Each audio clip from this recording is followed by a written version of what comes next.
Bonjour à tous, bienvenue sur Parole d'expert sur crise et résilience. Je suis en train de travailler sur des dossiers autour de l'info nuagique et notamment de la reprise dans l'info nuagique. Aujourd'hui, j'accueille Davy Adin qui va tout simplement se présenter. Qui tu es, Davy? Bonjour Alexandre, merci de m'accueillir. Bonjour à toutes et à tous. Oui, je suis ravi de vous rejoindre aujourd'hui. Me présenter rapidement, moi je m'appelle Davy Adam, donc je suis freelance, consultant. Je suis à la fois formateur, c'est mon métier principal. J'adore faire ça depuis l'âge de 16 ans, donc ça fait 30 ans que je fais ça. Je suis formateur technique sur la partie cloud. Je suis partenaire AWS depuis 9 ans, formateur pour eux depuis 8 ans. J'ai même été mentor pour eux, c'est-à-dire que j'ai formé des formatrices et des formateurs à devenir formateurs et formatrices. Et puis j'accompagne aussi des clients en conseil sur les TI, sur le cloud, de façon générale, ici en France et outre-Atlantique, un peu chez vous au Canada et un peu partout sur la planète où on m'appelle. Euh, et mon travail, ouais, s'articule entre les deux chemins. Je participe aussi à un certain nombre de podcasts, de publications sur les sujets. Et moi, quand je fais du conseil, je suis plutôt dans la partie design. Je suis plutôt architecte d'entreprise, c'est-à-dire que je prends les besoins d'un client, de son entreprise et de sa réalité pour essayer d'aligner les moyens technologiques avec ses besoins. D'où la résilience, la haute disponibilité, la sécurité et l'optimisation de facturation. Voilà mes sujets de prédilection. Et donc, c'est à ce titre que je vous rejoins avec plaisir pour aller parler du sujet de la résilience dans les clouds et en particulier celui d'Amazon. Ok, merci Davy pour cette présentation. Et en effet, tu es expert côté Amazon et je vais me servir de ton expertise. On a préparé 8 questions, on va passer à travers et ce sera les 8 mêmes questions qui seront posées pour le monde Google et pour le monde, comment ça s'appelle, pour le Azure monde AWS. Je fais un appel en même temps, et Microsoft. c'est le direct Voilà. qui est comme ça. Donc, je vais juste, hop, voilà, j'ai annulé l'appel. Donc, reprenons nos moutons, on se reconcentre par rapport à ça. Donc, je vais te poser 8 questions. Et la première question, c'est tout simplement quelles sont les meilleures pratiques pour concevoir une architecture cloud résiliente sur AWS? Eh bien, mon premier conseil n'est pas technique, mon premier conseil est culturel. C'est-à-dire, c'est de prendre conscience quel est le niveau de responsabilité du cloud et quelle est la responsabilité du client. Ce qu'on appelle tout bonnement chez Amazon, chez Azure et chez Google, parce que les trois ont la même notion, ce qu'on appelle la shared responsibility, donc la responsabilité partagée.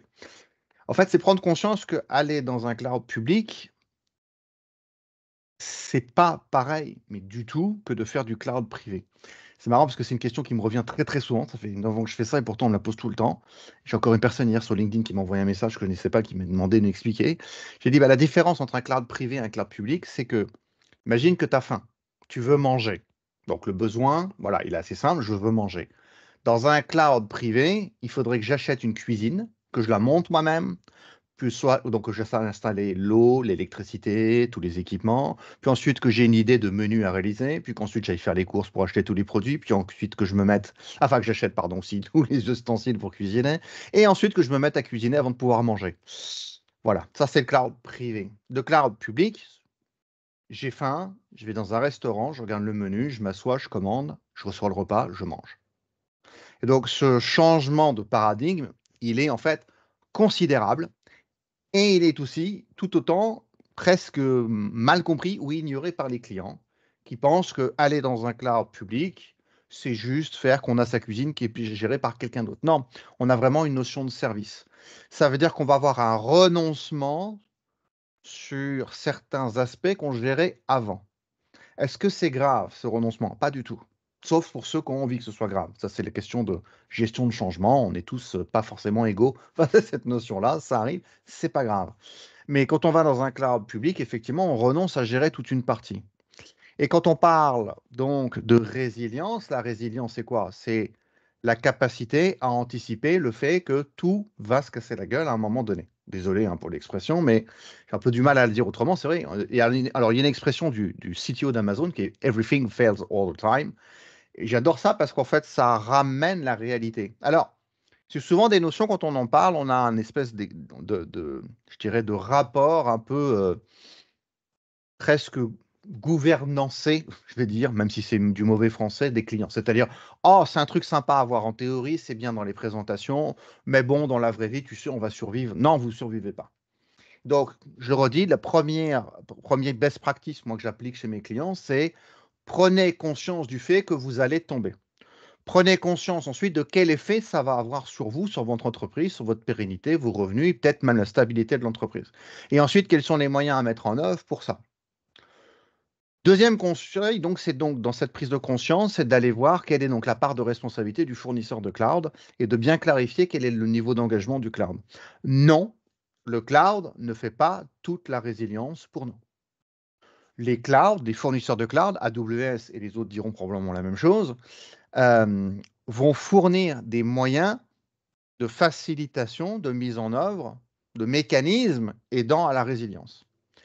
Mais comme je dis toujours dans mes formations, le client est totalement, complètement et définitivement responsable de son application. Donc à partir de là, si ça on ne l'a pas compris, on risque de rencontrer des situations que j'ai rencontrées moi dans ma carrière, des clients chez qui on débarque, puis on s'aperçoit que le tuyau qui amène le gaz à la gazinière, il est débranché depuis tout à l'heure et que le gaz fuit dans la maison, et puis qu'il va s'allumer une cigarette devant vous.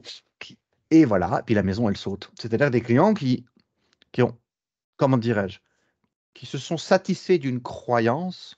Alors, les croyances, j'ai pas de problème, hein, tout le monde a le droit d'avoir des imaginaires. Moi, je crois au bébé Yoda et aux zombies, hein, mais à la maison, pas dans le boulot. Dans le boulot, c'est soit je sais, soit je ne sais pas. Et si je ne sais pas, je vais chercher l'information.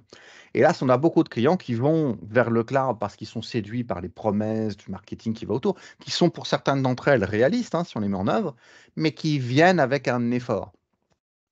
Et je vais traduire ça par une image. Alors, pédagogiquement, elle va être un peu borderline, mais il y en a peut-être qui connaissent parmi vous South Park, une série philosophique nord-américaine bien connue.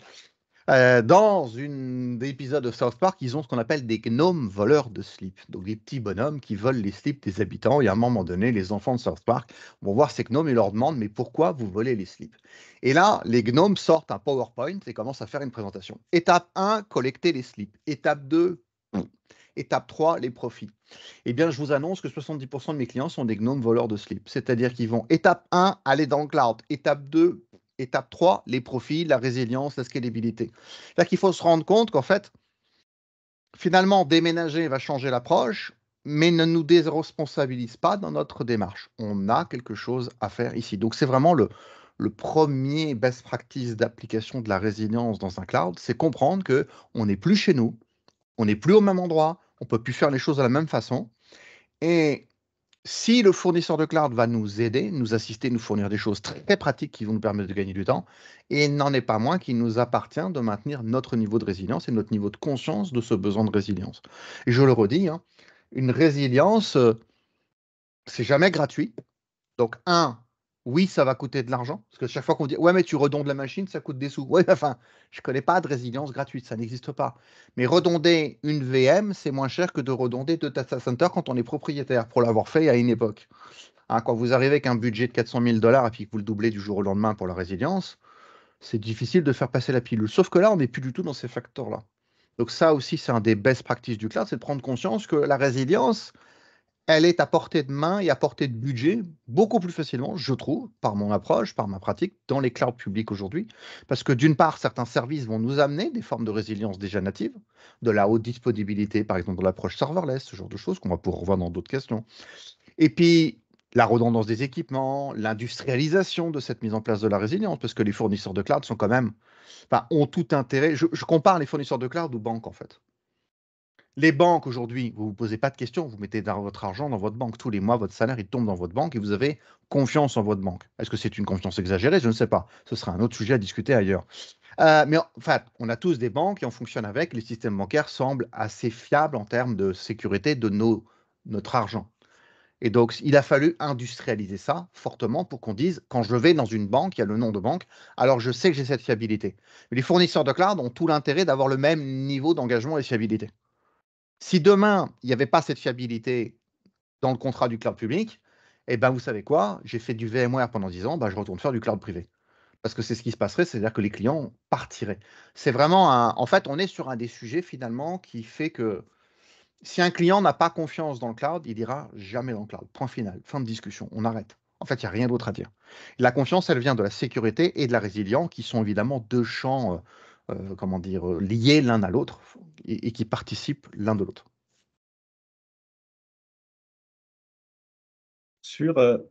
Comment ça s'appelle, euh, j'aime bien les deux premiers points là, que tu as abordés là, sur le fait que vous allez tomber là. Ça, c'est clair que moi aussi, c'est ce que je dis à tous mes clients là. N'oubliez pas, vous n'avez pas été encore attaqué là, mais vous inquiétez pas, ça va venir. Et le deuxième là, c'est la notion de responsabilité.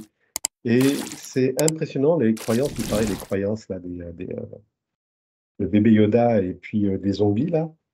C'est clair que moi aussi, j'ai 100% en fait de mes clients qui croient que l'info nuagique vont les sauver parce que c'est complètement résilient. Et en fait, ils ne s'aperçoivent pas que c'est un abus quelque part de langage, dans le sens où, en effet, l'infrastructure de ces fournisseurs est totalement résiliente, hein, mais par contre, eux, ils ont une part de travail à faire, c'est de cliquer sur le petit bouton pour dire, oui, oui, moi, je veux que ta résilience me serve aussi à moi. Là. Et ça, ils sont vraiment à 20 000 lieues de ça. Et ce que tu amenais sur le fait que, bon, un coût de 400 000, et puis si tu veux de la redondance, c'est pas gratuit, ça te rajoute un coût de 400 000. J'ai eu la problématique aussi avec un sous-ministre qui me disait, mais attendez, j'ai brûlé des centaines de milliers de dollars dans la sécurité informatique. Pourquoi est-ce que je mettrais maintenant de la redondance spécialement? C'est redondant, on paye le gros prix chez le fournisseur infonuagique. Et je dis, ben non. Le problème, c'est que vous n'avez pas coché la petite case. Et sans cocher la petite case, vous n'êtes pas résilient. Vous avez perdu complètement votre prise informatique, etc. Et donc, il y a beaucoup de gens, en effet, qui tombent sur Terre. Donc, j'aime bien le fait que tu abordes ça là, parce que vraiment, le jour où ça va tomber, il va y avoir une claque. On a eu le cas avec OVH d'ailleurs. Oui, et on a des cas, et tu fais bien de le citer, j'allais te citer Amazon, Azure et Google, tous les ans, il y en a un des trois qui fait une Ouais. bêtise, ça arrive, et parce qu'il y a aucun système fiable à 100%, ça n'existe pas, là aussi c'est de la croyance. Je sais bien que c'est rassurant, je sais bien que c'est séduisant de se dire, ah, ça va être plus fiable. Alors ce sera probablement plus fiable que chez moi, d'abord parce que on a, là où un client peut posséder lui-même, on va dire 2 ou 3 centres de données, donc des data centers en pleine possession, en pleine maîtrise, un fournisseur comme Amazon, on est sur 33 régions composées de multiples data centers avec plus de 600 points de présence dans le monde après autour. Donc il y a une démultiplication des environnements qui fait que si l'un d'entre eux défaille, on a d'autres alternatives qui fait que l'interruption ou l'impact de ta interruption va être beaucoup moindre. Je, je donne un exemple, souvent on parle de Netflix. Netflix, c'est avant d'être le streamer connu, c'est aussi surtout une grosse société qui est un gros client d'Amazon, un des plus gros au monde. Netflix l'a documenté, hein, ce que je vais dire ici, vous n'êtes pas obligé de me croire, il faut le voir, c'est documenté par le CEO de Netflix qui explique pourquoi ils ont été dans le cloud. Et il y a deux raisons à ça. La première, c'est on possède des data centers, on a beau avoir respecté tous les best practices, on a beau avoir redondé, ça nous coûte 4 bras, et en fait, on n'arrive toujours pas à être résilient comme on le veut. On va chez un fournisseur de cloud. Verdict au bout de 8 ans de migration, ils disent, bah, pour cet impact-là, pour ce sujet-là, on a zéro regret, jamais à aucun moment on a été impacté de la même manière qu'on l'était nous-mêmes. Parce que créer de la résilience et gérer des data centers, c'est un sacré métier à part entière. On a tendance à oublier qu'en fait, moi, j'aime bien cette idée, j'utilisais quand je donnais les cours VMware à l'époque, je disais, en fait, faire de l'informatique soi-même à la main partout, c'est l'équivalent de se dire, je veux une ampoule dans mon salon, donc je vais installer une centrale nucléaire dans mon jardin. Mm. Bah oui, sauf que même si c'est joli, même ça peut être passionnant à titre personnel, ok, c'est pas mon métier, j'ai autre chose à faire, ça demande des compétences particulières. Et aujourd'hui, on a beaucoup d'entreprises qui ont dépensé des budgets, comme dit, colossaux, et on peut comprendre qu'il y a une d'espèce de rancœur ou de sentiment un peu âpre à devoir ressortir des budgets. Mais il faut se rendre compte que le budget qu'on va sortir ici, dans l'approche, dans le cloud public, il est beaucoup moindre pour le même résultat. Mm. Et puis même pour un résultat même encore plus fiable. Et dans les questions que tu vas me poser, je sais qu'il y a comment on va pouvoir automatiser tout ça. Et cette Mm. automatisation va évidemment nous faire aussi beaucoup gagner en efficacité. C'est-à-dire quand on le rapport pour chaque dollar utilisé pour la résilience, on aura un niveau de résilience et de qualité et de confiance qui est bien supérieur à ce qu'on peut faire quand on avait une infra physique. Et je finis là-dessus en prenant des cas où moi j'ai déployé des architectures VMware dans le passé chez des clients où on faisait un test le jour d'installation et le client ne voulait plus jamais faire de test pendant 3 ans. Donc Mm. ça veut dire, c'est comme si j'achetais une voiture, que je testais la ceinture de sécurité et l'airbag une fois, et puis après je me dis, je croise les doigts pour que j'en ai jamais besoin. Et ça retombe sur ce qu'on disait tout à l'heure, la responsabilité du client, c'est qu'il faut piloter la voiture quand même, il faut la Mm. conduire. Elle ne se conduit pas tout seul. Bien sûr qu'il y a des freins, bien sûr qu'il y a des airbags, bien sûr qu'il y a une carrosserie qui me protège, bien sûr qu'il y a une ceinture. Mais la ceinture, elle est livrée avec le véhicule, mais elle n'est pas enclenchée toute seule, comme tu l'as très bien dit tout à l'heure. Il faut cocher la case, c'est-à-dire qu'il faut prendre conscience. Si demain vous me dites, je me sens un peu débile, je pense que je vais conduire une voiture n'importe comment, ben vous savez, vous allez mourir, c'est tout. Enfin, je veux dire, il y a le lien logique, il est là. Et dans les moyens informatiques, c'est pareil, il y a pas de raccourci. Si vous avez un doute, on se renseigne. Et c'est pour ça qu'on a, nous, en tant que conseillers, évidemment, un rôle important, puisqu'on amène justement cette lumière en disant, bon, attention, est-ce que ces aspects-là, vous les avez bien mesurés? Est-ce qu'on peut auditer ce que vous avez fait? Puis on peut aller voir comment on peut compléter, améliorer, faire le juste milieu entre le budget que vous voulez mettre et la résilience. Alors, je vais finir avec un dernier point, et ça va te faire rire. En général, quand le client a du mal à payer, on lui dit, est-ce que tu sais combien ça te coûte si tout se casse la gueule? Et une fois qu'il l'a compris, en général, ça va très vite parce que souvent le budget à mettre pour la résilience est bien moindre que la perte de l'entreprise. Alors, je ne suis pas sûr du pourcentage que je vais vous donner puisqu'il date un petit peu. Je sais qu'en France, on avait un pourcentage de 22%, je crois, de mémoire, il y a à peu près 50 ça, d'entreprises qui, après une catastrophe, que ce soit un piratage, une inondation, etc., mettent la clé sous la porte, c'est-à-dire ferment. Il faut comprendre qu'une entreprise qui ferme, c'est des gens au chômage, qui perdent leur emploi, voire qui font des dépressions, c'est des drames familiaux, c'est des ruines personnelles. Enfin, c'est pas rien. Et j'aime bien le rappeler à tous les gens que je forme, en disant, mais on ne fait pas de l'informatique pour la beauté de l'informatique. On est là parce qu'il y a une entreprise qui gagne de l'argent et qui peut nous payer pour qu'on mette en place ces outils. Donc on a une responsabilité, j'insiste vraiment sur ce terme, très très forte, d'où l'idée de shared responsibility. C'est autant pour le consultant qui arrive chez le client que le client qui va utiliser le fournisseur de cloud pour dire, alors, toi tu me proposes quoi et moi j'ai quoi à faire. Et comme tu l'as très bien dit tout à l'heure, on a toujours quelque chose à faire. Il n'y a pas de cloud autonome seul. Comme j'aime bien dire, moi le cloud c'est une grosse boîte à outils complètement stupide. Mm. Donc une Mm. boîte à outils stupide ne fera rien pour nous si on ne sait pas quoi faire avec. Par contre, ça peut être extrêmement pratique. Ça, c'est clair. Mm. Je vais revenir sur la statistique, hein. Moi, la statistique que j'ai, c'est deux tiers, un tiers. Deux tiers des entreprises qui subissent en fait un sinistre de type informatique ferment la porte au bout de 3 ans. Ah Donc, oui. bon, c'est à vérifier. Mais en tout cas, il y a beaucoup de communications qui font sur deux tiers, un tiers en tout cas. OK, on va passer sur la deuxième question. Comment AWS facilite-t-il la mise en œuvre d'une stratégie de reprise informatique pour les entreprises de différentes tailles? On s'aperçoit qu'il y a beaucoup d'entreprises, les grosses, bah, elles y vont franco, les petites peut-être un peu moins là. Donc comment est-ce que ça facilite au niveau de AWS pour la mise en place? Alors, il y a la présentation, bien sûr, de l'argument, ce qu'on vient de dire avec Netflix, un Mm. exemple. Moi, je vais chez le fournisseur de cloud est responsable. Un fournisseur de cloud, c'est un peu comme une chaîne d'hôtel. Imaginez que vous avez mis une chaîne d'hôtel, une marque comme le Marriott ou autre, enfin, je voudrais éviter de donner des marques, mais peu importe. Ben, le Marriott ou le Hilton, il y en a Mm. plein dans le monde. C'est toute une chaîne, vous pouvez les retrouver. Et donc, si vous aimez bien cet hôtel, vous avez des habitudes chez eux, ben, vous retrouvez les mêmes habitudes partout. Donc, l'idée d'un fournisseur de cloud comme Amazon, il va nous faciliter la vie par le fait qu'il y a déjà nativement une présence mondiale physique dissociée. C'est-à-dire que moi, je suis en France.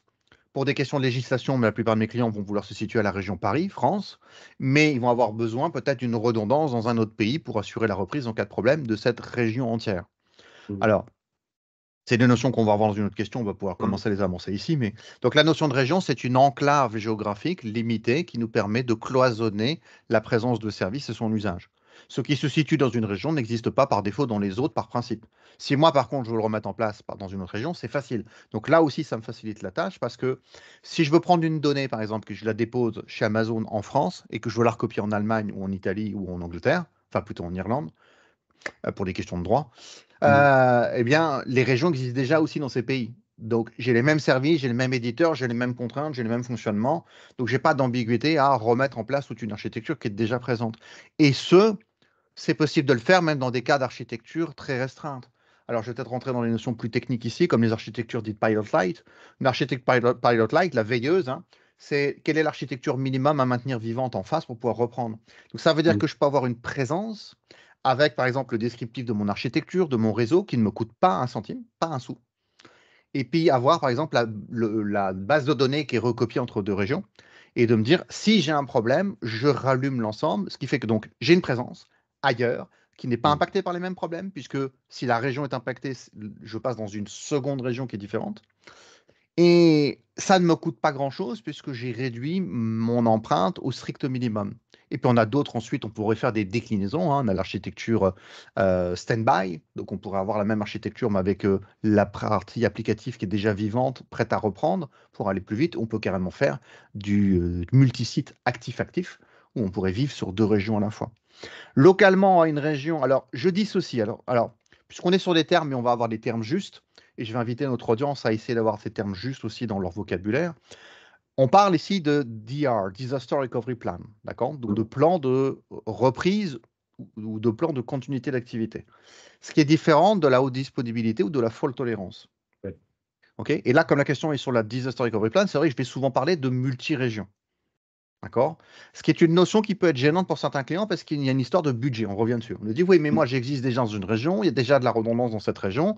Quel est le problème? Ben, le problème, c'est que, en tant que consultant, quand j'arrive chez un client, je fais ce qu'on appelle la chasse au SPOF, le Mm. single point of failure. C'est-à-dire, quel est le point unique de défaillance? Si vous avez, par exemple, un site web qui est hébergé sur 300 serveurs côte à côte, vous dites, ah, c'est très résilient, il y a 300 machines. S'il y en a une qui tombe, je perds un 300e, ça devrait aller. Oui, et derrière, j'ai une base de données. Si cette base de données, c'est une petite VM unique seule au monde, si elle tombe, comme je dis, Mm. vous avez plus de 300 serveurs, mais vous avez 300 grippins qui vont bien chauffer, qui ne servent à rien, puisque votre appli ne peut plus fonctionner. C'est ça le single point of failure, c'est détecter dans une infrastructure quel est l'élément défaillant qui peut disparaître et remettre en cause l'ensemble par sa disparition. Au sein d'une région, on a l'équivalence, donc j'anticipe une question que tu vas me poser après, sur les EUT zones. Donc les EUT zones, c'est des regroupements de data centers. Donc ça, c'est l'unité locale qui existe. Et une région est composée au moins de 3 EUT zones, donc de 3 regroupements de data centers. Alors, dissociés, distants et différents. J'insiste vraiment sur ces 3 termes-là. C'est-à-dire qu'on a 100 km entre chaque groupe de data centers. Les équipements des data centers dans une EUT zone ne sont jamais partagés avec ceux des autres. Donc, on a un total niveau d'isolation. Ce qui nous donne un premier niveau de résilience qui Mm. pourrait qui pourrait concerner l'intérieur de la région. On pourrait dire, mais c'est suffisant parce que c'est déjà des reprises de data center à data center.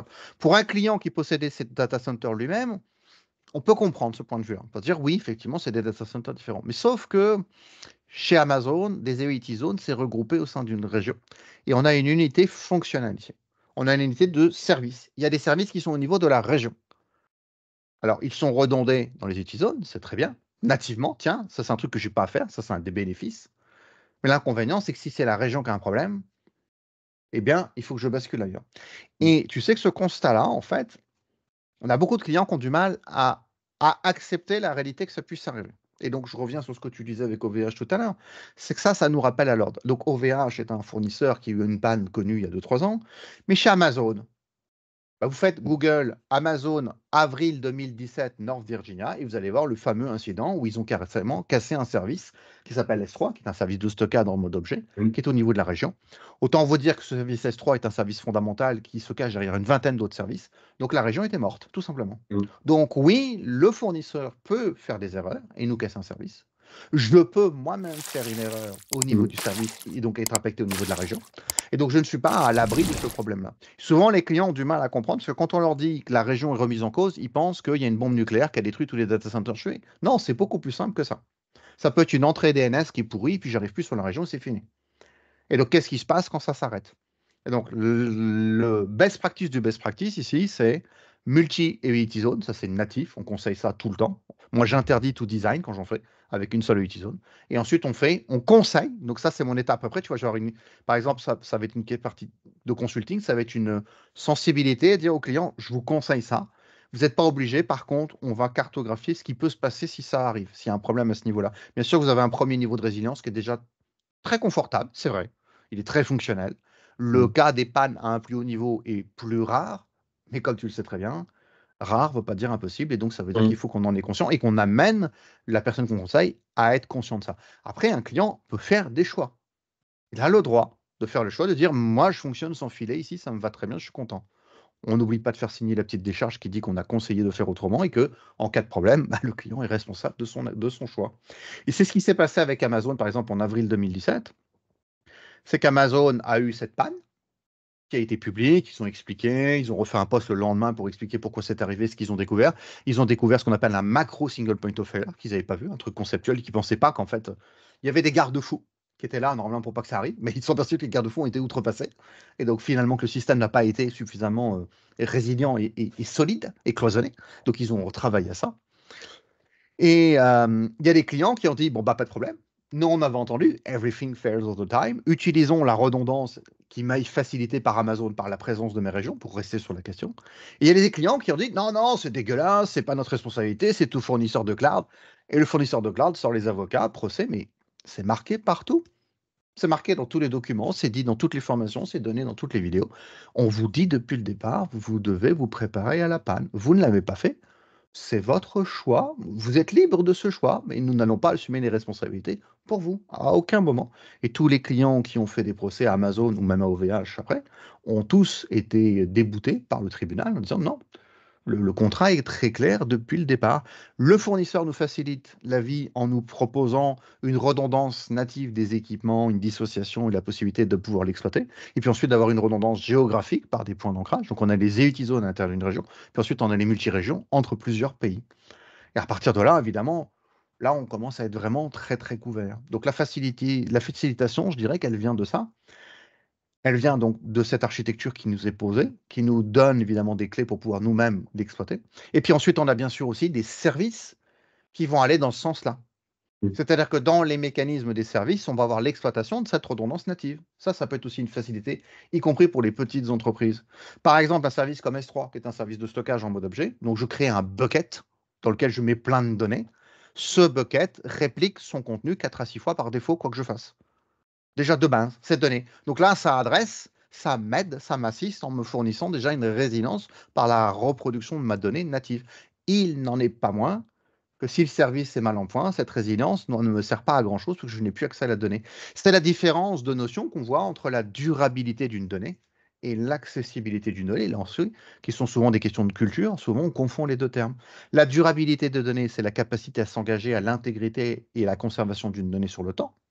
La disponibilité des données, c'est la capacité à accéder à ce contenu. Si je n'accède plus, ça ne veut pas dire que la donnée n'existe plus. Si j'accède plus à un supermarché parce que les portes sont fermées, ça ne veut pas dire que les produits qui sont dedans ont été détruits. Ils sont toujours là lundi matin quand je retourne au supermarché. Ok. C'est vraiment, j'aime bien comment est-ce que tu abordes les choses, là. J'ai deux, trois choses là sur la notion de service. C'est vrai que pour l'histoire de la région, pourquoi est-ce qu'on sort d'une région? Moi, je prends souvent l'exemple en fait d'une région qui peut être sinistrée physiquement, tremblement de terre. Au Québec, c'était la crise du verglas qui peut être sur une grande échelle et couper les infrastructures. Donc, l'approche en effet d'un service régional qui peut être coupé là par la faute ou la négligence d'un personnel, hein, bah ça, je trouve que c'est un exemple qui est vraiment bien parce que je focalisais vraiment sur du brut.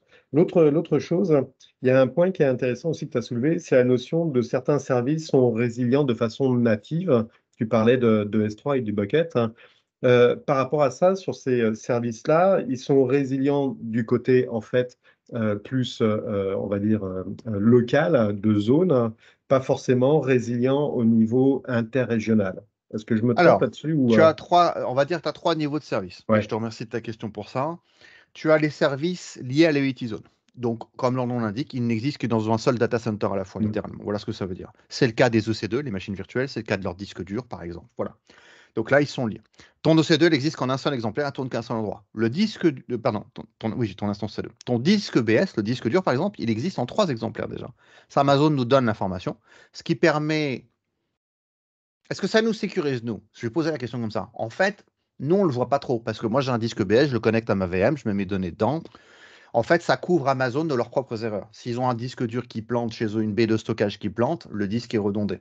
Donc ça fait partie des choses que je vais avoir. Par contre, si je veux redonder cette machine, c'est ce disque, ça va être à moi de le faire par une mise en cluster ou une redondance de cette machine dans une autre EUT zone. Parce que là, si les EUT zones tombent, moi, je perds quand même les deux. Ok. Les services liés aux EUT zones sont très peu nombreux. En fait, il y en a très très peu. Ensuite, tu as les services qui sont liés à la région. Donc, c'est pour ça, quand on identifie les services, on dit c'est quel niveau. Si c'est un service de région, 90% des services sont des services de région chez Amazon. Donc, eux, ils sont redondés nativement au niveau de des AVT zones. Ton bucket S3, la donnée est recopiée dans tous les data centers de la région. Quand tu fais une queue SQS, que tu as des messages qui sont mis dedans, tu as des millions de messages qui sont redondés, en fait, répartis sur plein de data centers et recopiés entre eux. Ce qui fait que si Amazon a une panne carrément d'AVT zone entière, donc ça peut être même plusieurs data centers qui tombent d'un coup, il n'y a pas d'impact pour nous, puisqu'on ne perd pas le reste, puisque c'est déjà redondé.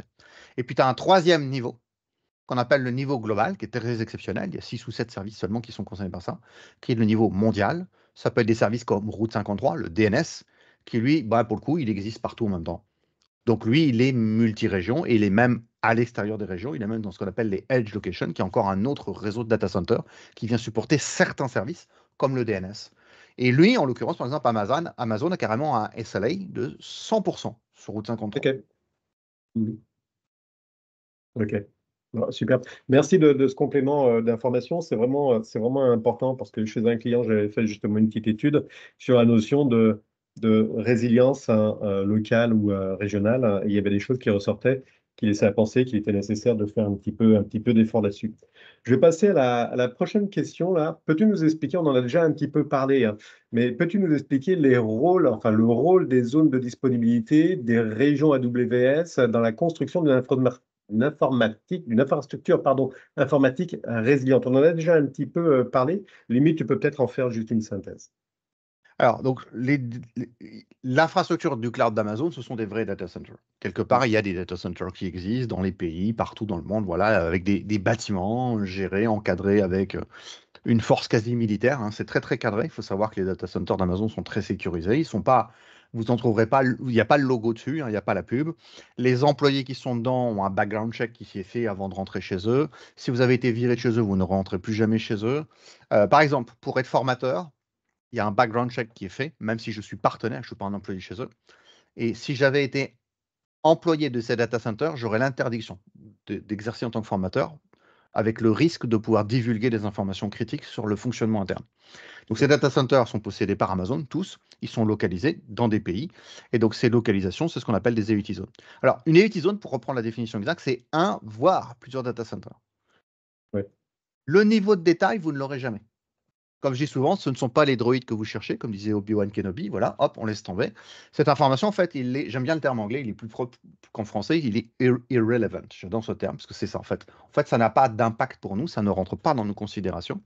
Ça rentre dans des considérations sur des détails très exceptionnels que je ne vais peut-être pas rentrer ici, mais si on se voyait sur des produits techniques, je vous parler. Il y a quelques options qui nous permettent de s'assurer. On a une option qu'on appelle par exemple les Spread Placement Group qui permet de dire je veux m'assurer que mes machines ne soient jamais dans le même data center, carrément. Mm. S'il y a multiplicité de data centers. Mais c'est la seule option. Moi, ce que je choisis, c'est les UT zones. Donc oui, les UT zones, c'est un élément fourni par Amazon pour nous créer, pour nous permettre nous-mêmes de créer, d'adresser cette haute disponibilité. Je reviens sur l'exemple, tu vois, des EC2.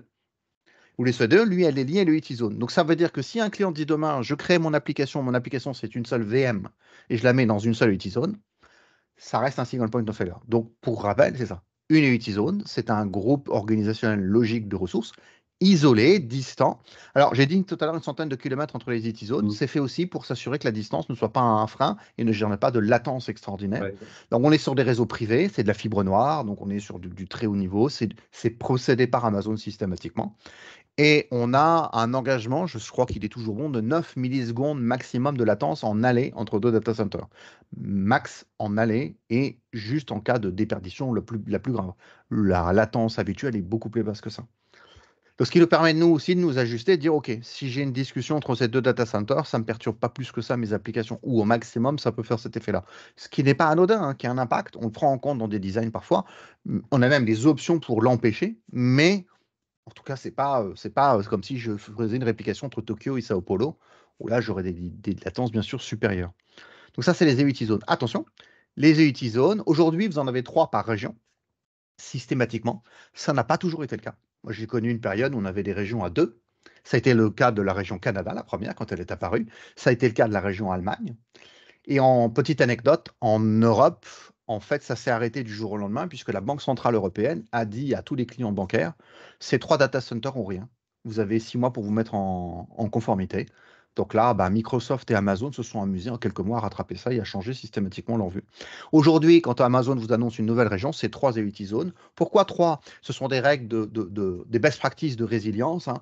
2 nœuds, c'est ce qu'on appelle un potentiel de split brain syndrome, c'est-à-dire que 2 nœuds résilients, d'abord c'est 50% de la capacité. Donc si je perds 50% d'un coup, l'autre a à peine le temps de la reprendre, qu'elle a peut-être l'occasion de tout tomber. Donc souvent c'est par 3. Puis on a des mécanismes, hein. Si vous utilisez des mécanismes de partitioning, de quorum, etc., ou d'arbitre, c'est-à-dire qu'on a 2 nœuds qui se surveillent entre eux, puis on en a un au milieu qui fait le lien, l'arbitre justement. Et donc on a besoin dans ce cas-là d'une résilience à triple nœud pour pouvoir maintenir le niveau. Donc c'est un best practice. Mais il existe des régions qui ont plus. Chez Amazon, on a même des régions, Virginia, la première au monde, la première créée, hein, est à 8 et 10 zones aujourd'hui. Voilà.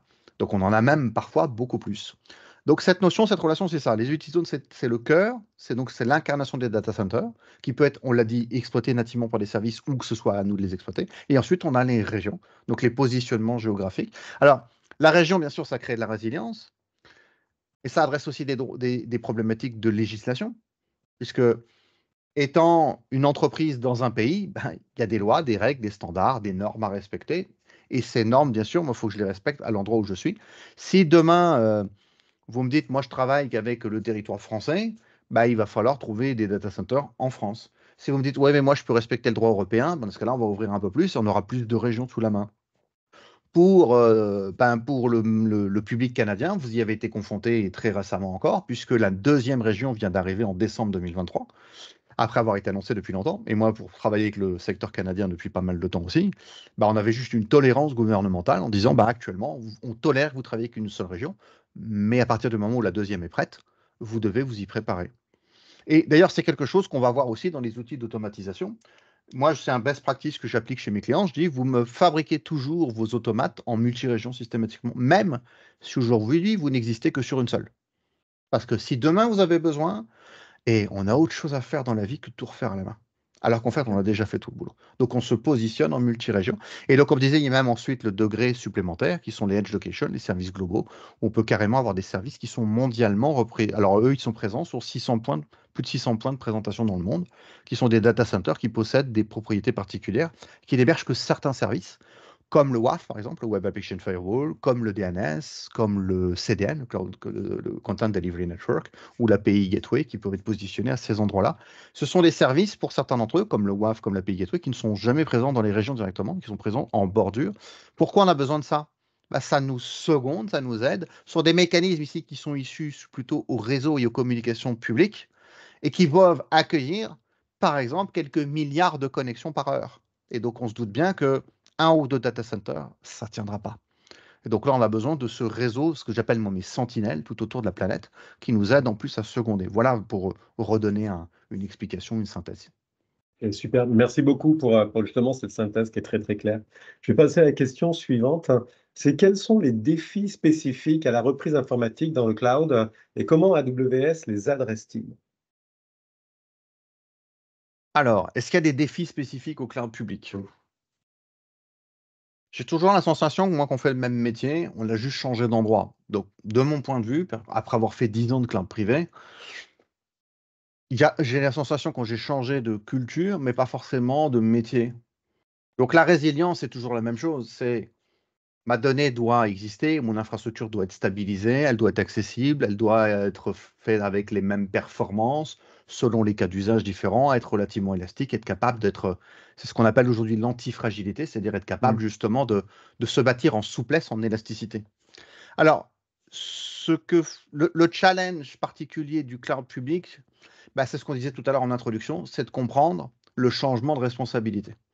Donc, de comprendre quelle est la part, et on va revenir dessus sans trop, parce qu'on en a déjà pas mal parlé, mais c'est comprendre ce que le fournisseur de cloud fait. Donc, le premier challenge, c'est ça. C'est d'aller voir les services que l'on va utiliser, les composants, les modèles, et d'essayer un par un de les maîtriser en termes de notion de résilience. C'est ce qu'on appelle la Well Architect Framework, hein, c'est une notion de résilience, optimisation des coûts, excellence opérationnelle, efficacité, performance et sécurité. Voilà, on va se poser ces questions-là. Et pour chacun d'entre eux, pour chaque service, on va aller voir, pour chaque besoin, euh, c'est ce qu'on appelle ces vecteurs de la Well Architect Framework. Et on va s'interroger dessus. J'ai envie de dire que c'est pas tellement différent, c'est vraiment un des sujets où c'est le moins différent, je dirais, parce que Finalement, il s'agit de redonder des équipements, de redonder des alimentations, etc. Amazon fait le boulot, prendre connaissance de ça.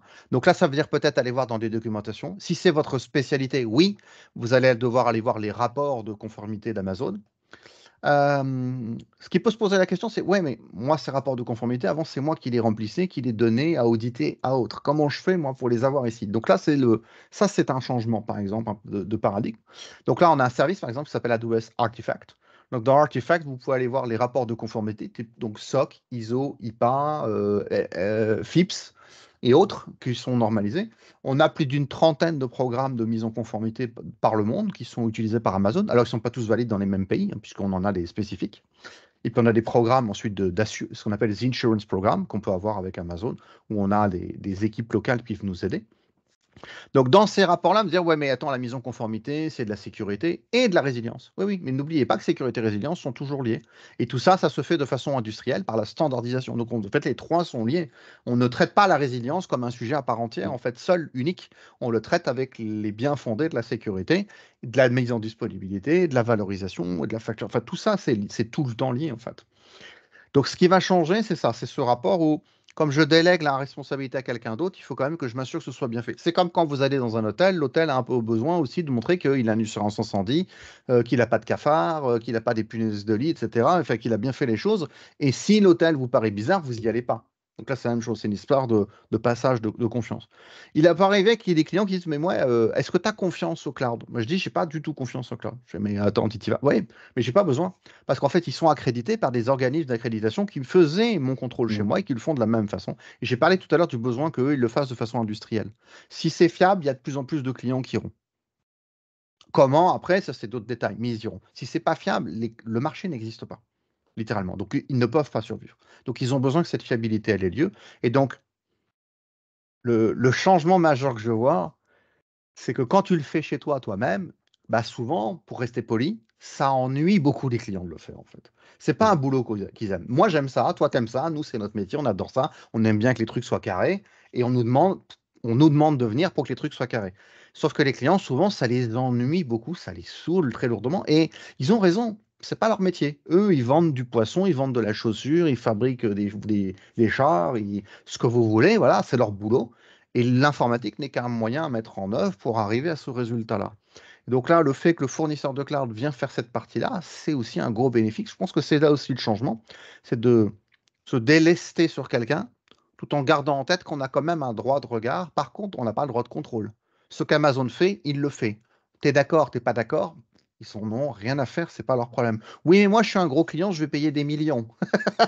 Ils s'en foutent. Voilà, soyons clairs et nets, ils s'en fichent totalement. Il n'y a pas de passe-droit. Et vous savez quoi? Moi, j'aime bien ça. Parce que ça veut dire qu'il n'y a pas un client qui peut changer les règles, qui peut se taper l'incruste, qui peut faire des trucs que les autres n'auraient pas le droit de faire, ce qui me poserait un problème de confiance. Là, si c'était le cas, pareil, j'arrête immédiatement. Je dis non. En fait, ils sont pas clairs, ils sont pas honnêtes, et moi, je peux pas. Dans ce cas-là, je peux pas. Et s'il manque des éléments, si on trouve que c'est pas assez résilient, notre travail à nous ici, c'est prendre conscience de cet élément-là et de dire je le mets en place. C'est à moi de le faire. Ils redondent les data centers, ok, c'est bien, mais moi j'ai mis une VM. Si ça tombe, par contre, ah bah, je comprends qu'elle tombe. Donc, mon boulot, il reste à cet endroit-là. Et donc, c'est de saisir à quel endroit moi j'interviens pour arriver à ce niveau de satisfaction qui est ma demande, qui correspond à mon besoin. Tous les clients n'ont pas besoin du même niveau de résilience. Donc, là aussi, que le client reprenne conscience de son besoin de résilience à lui, quels éléments il veut mettre en place, quel budget ça fait, puis ensuite, est-ce qu'il est d'accord ou pas? Est-ce que ça représente une obligation légale et on n'en discute pas? Est-ce que ça, c'est un choix stratégique? Et est-ce que il y a une histoire de budget qui peut rentrer dedans ou pas? À lui de voir. Mm. Mais franchement, moi, je pense pas que ça change tant les choses que ça. Pour moi, ça les facilite plus qu'autre chose. Ouais. Voilà, Ouais. sauf, on a dit, dans la déresponsabilisation, il faut faire attention. Ouais, c'est ça, sur le fait de bien cocher les bonnes cases et puis en effet de bien déterminer ce que tu as envie. Moi j'avais noté autre chose, c'était la notion de connaissance, d'expertise en fait des professionnels TI de l'entreprise qui basculaient en fait dans l'info nuagique. Ce que moi j'avais constaté, c'est que justement il y avait toute une marge d'apprentissage qui était parfois difficile à avoir. Est-ce que toi tu as eu le même impact de ton côté? Alors, C'est pas dû au chantier de la résilience dans ce cas-là, c'est dû Non, au oui, changement de culture, ouais, oui, au ça changement de va plus pratique. loin que ça, oui, tu as raison. Tous les humains sont inégaux face au changement. Il y en a pour qui ça passe très vite, il y en a pour qui c'est du stress. Donc voilà, c'est une phase d'apprentissage. Est-ce qu'on a du mal ou pas à lâcher prise? Oui, oui, oui, mais ça, je l'ai dans le cloud en général. Mm. Et dès qu'on fait un changement culturel, même dans une culture DevOps, voilà, dès qu'on approche, en fait, quand on change un peu le métier, qu'on déstabilise, il y a des gens qui ont plus ou moins de mal à passer le cap. Euh, Moi, ce que je vois aussi, c'est que tu n'as plus la nécessité de gérer certaines couches qui peuvent être très pénalisantes à gérer, qui nécessitent un très haut niveau technique. Parce que quand tu fournis une infrastructure clé en main à quelqu'un et que tu n'as plus à la gérer, c'est comme, moi, je dis toujours, c'est comme si tu me disais, je veux une voiture, mais je veux l'assembler moi-même. Je suis pas convaincu que tout le monde ait envie de faire ça, en fait. Il y en a qui sont passionnés de mécanique, et tant mieux pour eux et pour elles si ça leur fait plaisir. C'est très bien. Moi, ça m'ennuie. Personnellement, quand j'achète une voiture, je veux un contrat de support qui fait que je la dépose, on me la répare pour moi. Et je veux pas en Mm. entendre parler. C'est tout. C'est contenu dedans. Moi, Mm. personnellement, je m'en fous. Moi, je veux que ma voiture m'emmène d'un point A à un point B. C'est tout. Donc, quand on va dans le cloud, il y a ce côté-là où, justement, on a du côté ressources humaines comment dire, des personnalités et des compétences dont on n'a plus forcément besoin. Alors se pose la question ensuite, qu'est-ce qu'on fait de ces gens-là? Souvent, on les amène à monter en compétences dans le cloud pour venir en connaissance du reste. Et puis, il ne faut pas oublier que le cloud public a un autre effet, c'est ce que j'appelle faire tomber les murs. Un cloud privé, comme je dis toujours, ça ne porte de cloud que le nom, hein. Ce qui définit un cloud privé, c'est que c'est capturé entre quatre murs, un sol et un plafond. Une fois que vous n'avez plus de place, vous n'avez plus de place. Vous pouvez tout... Pour l'avoir vécu physiquement, de débarquer avec un serveur qu'on ne peut même pas brancher tellement il n'y a plus de place. Un cloud public, la seule limite que vous avez, c'est votre compte bancaire. Donc à partir de là, on va se mettre à démultiplier les projets. Et ça, c'est quelque chose qu'on voit systématiquement chez les clients. Et donc ça veut dire que va falloir des gens pour gérer tout ça. Donc les gens, on peut les faire monter en compétences. Et là encore, ça fait moins de responsabilités à faire pour ces couches-là et plus de possibilités de jouer avec ce qui existe. Ok, merci de ce complément. En effet, c'est vrai que c'est un peu plus large que la résilience. Donc, merci par rapport à cette réponse.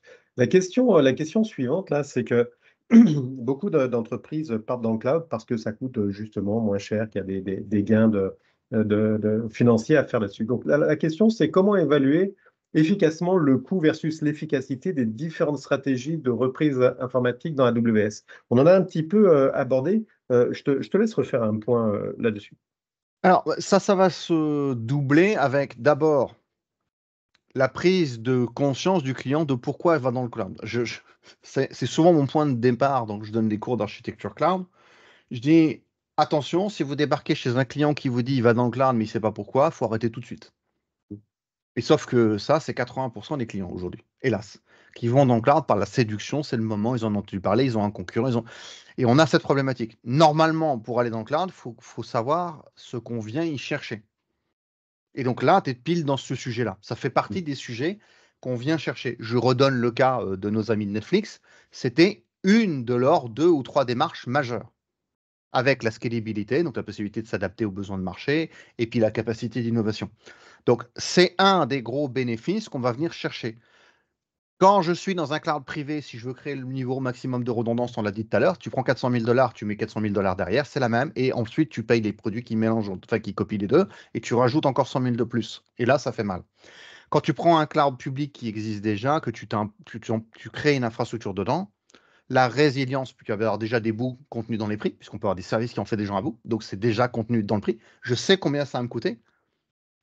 Dans un cloud privé, je vais payer la ressource et puis je vais avoir un budget après de résilience. Dans un cloud public, je peux avoir en fait vraiment la notion de service. Il faut vraiment, vraiment comprendre, saisir. C'est important pour les plus jeunes d'entre vous de saisir que ressources et services, ça n'est pas du tout la même chose. Mais ça n'a rien à voir.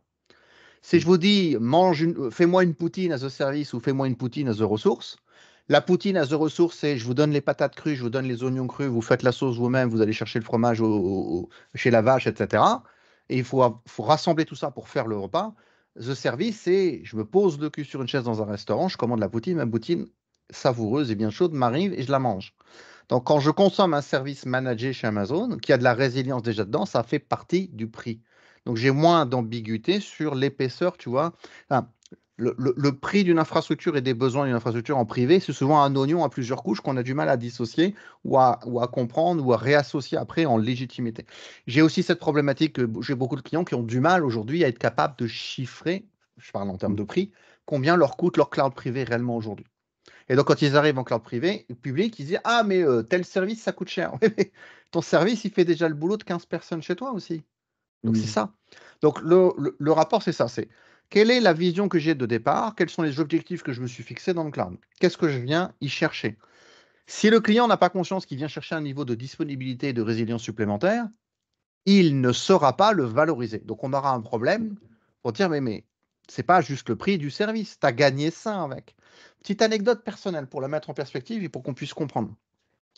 Je suis intervenu il y a quelques années chez un fournisseur de gaz français très connu. C'est pas compliqué, il y en a qu'un en France. Et donc, le directeur des TI de l'époque, on fait une conférence en interne pour une cinquantaine d'employés chez eux pour leur dire voilà où est le projet aujourd'hui, voilà ce qu'on a fait. Très belle démarche. Enfin, moi, j'arrive, comme je dis, j'ai presque rien à faire chez vous. Vous avez déjà tout fait comme il faut. Mais il y a besoin de créer une adhésion, une acculturation, etc. Et à un moment donné, il y a un de ses collègues qui dit, tout énervé, mais finalement, alors le cloud public, ça coûte plus cher ou c'est moins cher? Et le directeur technique dit, nous, c'est l'encéphalogramme plat. C'est-à-dire qu'on avait un budget informatique chez nous en privé. On s'est dit, on met la même chose en face dans le cloud public et on voit ce qu'on fait avec. Et je vois que son collègue, il n'est pas convaincu. Je lui dis, à combien tu chiffres le fait qu'il y a une appli chez vous? Ça fait 4 ans qu'elle était bloquée, vous l'avez débloquée en 4 mois dans le cloud. À combien tu chiffres le fait que le développeur a mis l'application à jour avec son téléphone portable 2 fois dans la conférence devant toi et que tu as pu vérifier, il t'a mis au défi d'aller voir si c'est l'appli qui est en production. En fait, c'est ça. C'est que souvent les clients, ils gagnent. Moi, je paye des VM, je paye du stockage, des hyperviseurs et je veux regarder le prix en face. C'est pas du tout la même chose. C'est comme fabriquer sa maison et vivre à l'hôtel toute sa vie. Ce n'est pas la même chose. Un hôtel vous offre des services. Vous ne les avez pas dans votre maison, vous êtes obligé de les faire vous-même. Donc, tu vois, en fait, la difficulté réside là-dedans. Donc, comment on fait? Ben, c'est faire prendre au client conscience de pourquoi tu y vas, déjà. Est-ce que tu peux me dire pourquoi tu y vas? Et une fois que le client, lui, sait même quel est l'objectif de sa démarche, c'est plus facile de l'amener à valoriser cette démarche. Et donc là, après, évidemment, c'est la partie, ce qu'on appelle le FinOps, donc la partie de valorisation des factures et de donner du sens à ces factures. Donc de dire, aujourd'hui, il y a tel budget, comme mes amis du gaz, qui est dépensé, mais à côté de ça, j'ai démultiplié par 20 telle application son potentiel, sa disponibilité, sa réactivité. On a pu faire 15 nouvelles versions d'appli en une journée, là où on mettait 3 ans pour en faire 15 avant. Et lui, il va valoriser le fait qu'en termes de business, ça lui amène autre chose. Donc tu vois, c'est comme je redisais tout à l'heure, je le répète souvent, on ne peut pas dissocier ce qu'on fait dans les TI du business qui se cache derrière. Sinon, c'est proche de la débilité. En fait, en fait, ça n'a pas de sens. On ne fait pas ça pour la beauté du geste. Donc, la résilience que je vais amener, elle sert à la qualité, à la crédibilité d'une entreprise, à sa réputation, peut-être à ses engagements aussi auprès de ses partenaires ou de ses référents. Donc, tout ça, c'est quelque chose qu'on doit valoriser. Attention, ce que je suis en train de dire, ça peut être très difficile à faire de pouvoir valoriser ça financièrement. Donc c'est ça, tu vois, je dirais, pour répondre à ta question sur l'aspect coût. Alors bien sûr, on vient de le dire, hein, il y a des services qui sont redondés nativement et dont le prix du service, j'ai la redondance. Donc c'est des sujets que je ne vais pas avoir à m'occuper. Enfin, presque, je rappelle ce qu'on disait tout à l'heure. Est-ce que cette approche-là, elle est complète? Est-ce que c'est moi le niveau de résilience dont j'ai besoin? Et dans ce cas-là, il faut que je regarde comment je fais pour le mettre en place. Là encore, souvent les services eux-mêmes possèdent des mécanismes de recopie entre régions, par exemple, etc., avec une facture moindre que si je me mettais à le faire moi-même. Donc on ne va pas être sur une copie bête et méchante, on va être sur une industrialisation par le fait que les services nous fournissent déjà ces fonctionnalités-là. Et puis on a des outils, on va parler d'automatisation après, pour ça aussi. Et je ne sais pas si c'est le bon endroit pour ça, mais quand on crée un cloud privé et puis qu'on se met à le redonder sur une autre localité, souvent c'est on design, on déploie, on met en place, on fait de la prod et puis d'un seul coup on recopie la prod en face. Quand on crée un cloud public, si on fait ça, c'est qu'on n'a rien compris. Quand on fait un cloud public, on met en place des outils d'automatisation de déploiement de toute l'infrastructure et on va les déployer en double dans une autre région pour être prêt à reprendre. Pourquoi j'insiste là-dessus? Parce que si on ne fait pas ça, si on reprend juste le résultat, je vais vous donner une image très simple. Vous connaissez Excel? C'est comme si vous preniez une feuille Excel et vous recopiez toutes les valeurs sans voir qu'il y a des formules derrière. Dans un des cas, vous modifiez une valeur, ça modifie toutes les autres. Dans le deuxième, vous avez perdu la cohérence de l'ensemble. Donc, si vous recopiez le résultat d'un produit automatisé, à la main en face, bah, si, imaginez que vous ayez une panne, que cette panne elle dure 18 heures. Pendant 18 heures, votre prod, elle ne s'arrête pas si elle vous avez repris ailleurs. Par contre, maintenant, si imaginez qu'il y ait d'autres pannes à l'intérieur de cette panne et que vous n'avez pas les outils d'automatisation, ben, vous avez tout perdu, vous allez recréer des surpannes, ça va être encore pire, vous allez créer des pannes, des problèmes en plus. Et je ne vous raconte pas pour le rollback, puisque la résilience, c'est bien, comme on dit, mais 25% du problème, c'est la bascule, les 75% qui restent, c'est comment on revient en arrière. Mm. Mm. Merci de ce parallèle par rapport à ça, là. Moi, ce que je retiens sur ce que tu viens de dire, là, c'est la notion toujours des services qui sont résilients, natifs, versus ce qu'il faut faire pour rendre d'autres services résilients. Et donc, il faut que ça reste cohérent. Et ton exemple d'Excel, là, je trouve que c'est vraiment très, très marquant parce que, en effet, beaucoup de clients partent sur l'info nuagique. Puis à un moment ou un autre, ils disent, bon, ben, on va refaire de la reprise là parce que Fournier, il a dit qu'il n'y avait pas de reprise. Et donc là, ça clique à droite, à gauche, là. Et en effet, on perd cette notion de cohérence. Donc parce que le design, dès le départ, n'a pas été prévu, que le, le- la raison pour aller dans l'info nuagique a été juste économique, sans se préoccuper du reste. Donc, il y a beaucoup de clients qui sont comme ça. Donc, merci vraiment. L'histoire du tableau Excel, là, j'espère que pour les personnes qui nous écoutent, c'est très, très clair parce que moi, ça m'a allumé. C'est vraiment très parlant parce que c'est exactement ça. C'est exactement ça. Allez, on passe à la troisième question. De quelle manière WS soutient-elle les tests de reprise après sinistre sans perturber les opérations en cours? Tu en as un petit peu, t'en as un petit peu parlé, tu peux peut-être faire une synthèse autour de ça. Alors, la question, elle est double. Mm. Est-ce qu'on parle des tests de reprise que eux ils font en interne pour eux-mêmes ou est-ce que la Non, mise en plutôt place plutôt client? ouais, Alors, ouais. plutôt les Parce que clients. ce qu'eux Mm. ils font eux-mêmes, on sait que c'est documenté, c'est validé par les organismes d'accréditation tierces, mais nous, on n'y a jamais accès. Par contre, ça donne les rapports d'audit. Donc, ça, c'est fait. Si on a besoin de le prouver, ils le font. De notre point de vue, alors, ça veut dire que si je veux basculer d'une région à l'autre, c'est à moi de l'orchestrer. D'accord? Mm. On a des outils pour. Enfin, on va se créer nos outils ou nos scénarios finalement de bascule. Parce qu'un disaster recovery plan, c'est quand même surtout avant tout Mm. une décision. C'est pas, Mm. on peut détecter une panne importante dans une région ou à un niveau d'infrastructure très large, mais souvent la décision, elle est humaine. Même si on peut automatiser la bascule après, la prise de décision, souvent, elle est humaine. Donc, il va falloir qu'on puisse l'orchestrer. Comment il le facilite? Alors, on a des exemples. Je vais donner un exemple. Je vais reprendre Netflix. On a chez Netflix un exemple connu, je ne sais pas s'il y en a qui connaissent peut-être déjà cet exemple, la Simian Army ou l'armée simienne, l'armée des petits singes. C'est-à-dire que Netflix a créé ce qu'on appelle une culture de la panne volontaire avec le Chaos Monkey, le Chaos Gorilla, le Chaos Kong. Donc le Chaos Monkey, pour l'anecdote, c'est un petit script que Netflix fait tourner en pleine production qui tue des machines aléatoirement. Pourquoi ils font ce jeu de massacre? Bah parce que comme ça leur permet de mettre à l'épreuve leur système de résilience de façon continue. On pourrait se dire, mais c'est très risqué. Je trouve pas ça plus risqué que d'avancer à l'aveugle, d'attendre qu'il y ait une vraie panne. Je Mm. préfère perdre une VM, de perdre 25 users, que de perdre 25 000 users parce que j'ai pas vu la panne arriver, je m'en suis pas occupé avant et qu'elle a un effet beaucoup plus large. Donc non, non, c'est beaucoup plus risqué finalement que de ne pas le faire. Donc cette culture-là, elle est très poussée. Nous, on en parle dans la formation, il y a des documentations là-dessus, donc c'est ce qu'on appelle le chaos engineering aujourd'hui. Donc cette pratique, c'est un changement presque, je dirais, philosophique. Il y a des clients qui ont beaucoup de mal à voir ça parce que, bah, en fait, la panne, même volontaire, fait peur. Quand Mm. on a peur, on fait quoi? On agit moins. Et moins on fait, plus il y a de risques que ça ne marche pas. Et plus on a peur. Donc, en fait, ça s'entraîne. Donc, le chaos monkey, ça permet de se mettre à l'épreuve à une échelle tout à fait mesurable et gérable. Un peu, c'est comme quand un enfant apprend à marcher ou quand un adulte s'entraîne à faire quelque chose. Bah, au début, on a un peu peur, on est hésitant, c'est normal et on va tomber et on apprend comme ça. Donc, ce genre de petits tests nous permet de tester. Alors, j'aime bien dire que ce genre de test, ça me permet de tester que mes moyens de résilience sont efficaces et ça me permet aussi de tester que mes moyens de résilience sont toujours efficaces. Qu'est-ce que je veux dire ici? C'est-à-dire que je peux tester dans l'absolu, ok? Je teste tous les jours, mais ce que je viens chercher dans le cloud public, moi, c'est la possibilité d'innover. Alors, c'est pas du bullshit marketing, je suis désolé du terme, hein, mais c'est Mm. la question Mm. d'innover, c'est j'ai une idée, je veux la tester, la mettre à l'épreuve, et si elle est bonne, je veux l'utiliser. C'est ça dont on parle. Et c'est ce que viennent chercher les clients qui font du cloud public. Ça veut dire qu'on va avoir des clients qui, demain, là où avant on avait 10 mises à jour d'une application par an, vont faire 10 mises à jour par jour. Mm. Et devant ce constat-là, si mon appli, elle progresse, elle change, ça veut dire que les moyens mis en œuvre peuvent changer aussi. Et donc, mes méthodes de résilience, mes contre-mesures, mes bypass, peut-être qu'ils sont plus adaptés. Peut-être que j'ai oublié un truc, peut-être que j'ai raté un truc. Et donc, ça, ce genre de test me permet aussi de rattraper si j'ai fait une erreur. Oh, oups, on a oublié ça. OK, passe ça au développeur de l'outil. Une petite mise à jour, révision 2. Allez, 10 minutes après, c'est réglé.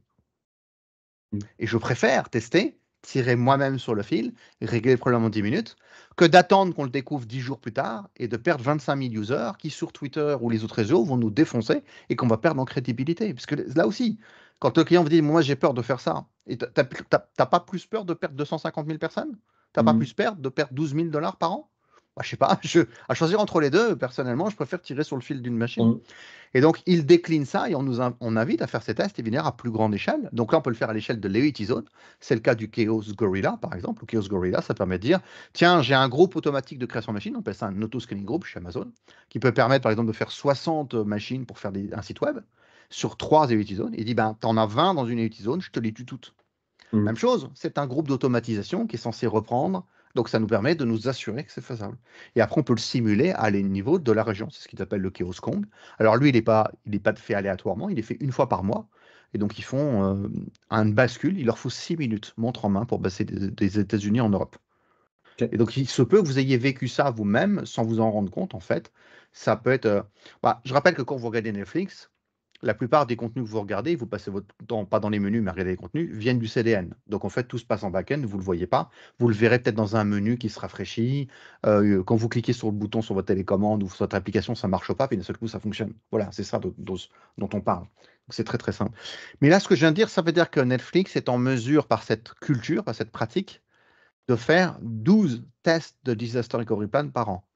Comme je dis souvent à mes stagiaires en formation, vous savez quoi? Je peux vous trouver une centaine d'entreprises en France qui, en 30 ans, n'en ont pas fait 12 toutes réunies. Mm. D'accord? C'est ça Ouais. aussi. C'est-à-dire qu'on a des outils, on a des gens qui mettent des budgets, qui râlent sur les budgets, il faut qu'on soit conforme, il faut qu'on fasse des trucs, mais ne les valident jamais. Mm. Si j'ai pas confiance en l'outil, je sais même pas pourquoi je le fais. Dans ce cas-là, autant ne pas le faire. Autant économiser, mettre l'argent de côté au cas où, et puis ne pas le faire du tout. Donc là, on a évidemment une invitation. Et je dirais que ça va être dans ce sens-là. Et puis, alors, après, tu as des services où c'est plus dur. Si je prends par exemple un service comme RDS, il s'agit des bases de données SQL d'Amazon. Donc de base, c'est un single point of failure, il n'y en a qu'une seule. On a une option qui s'appelle multi-utility zone. On coche la case, ça nous fait 2 machines en cluster de haute disponibilité.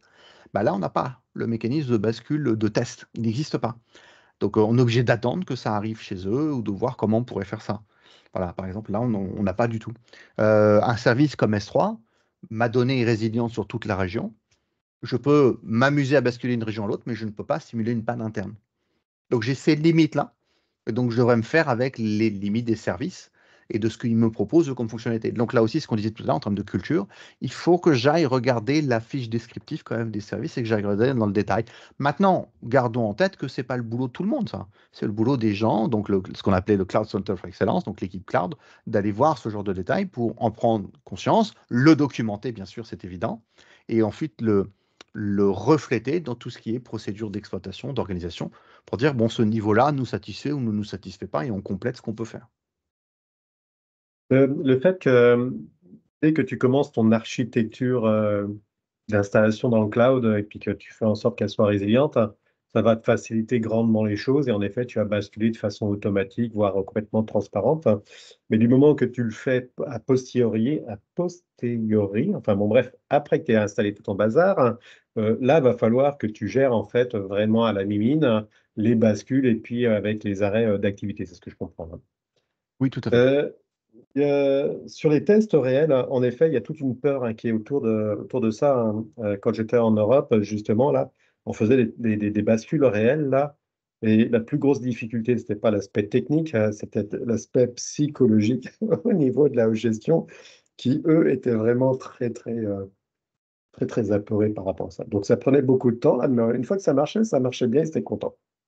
Ce qui est encore plus important, c'est que si les équipes techniques le comprennent et que les équipes de direction, comme tu dis, peuvent être plus réticents pour des questions de peur, et c'est une peur qu'on entend, on l'accueille, on la prend en compte.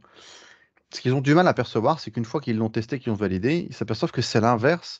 Ça crée un sentiment comment dire, d'assurance et de Mm. qualité qu'on n'avait pas avant. Ouais.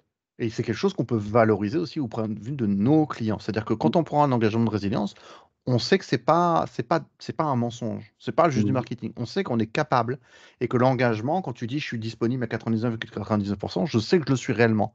Et je sais que je peux me tenir à ces Mm. engagements. Ce qui peut être difficile des fois quand tu fais un cloud privé de s'engager là-dessus, puis de t'apercevoir qu'en fait, à un moment donné, ben, manque de bol, 2 points en même temps qui tombent, ben, en fait, ça ne fonctionne plus comme on avait prévu et on ne tient pas l'engagement. Et je rappelle que ces engagements, c'est pas juste sur le papier, des fois, il y a des pénalités financières à Mm. payer aussi.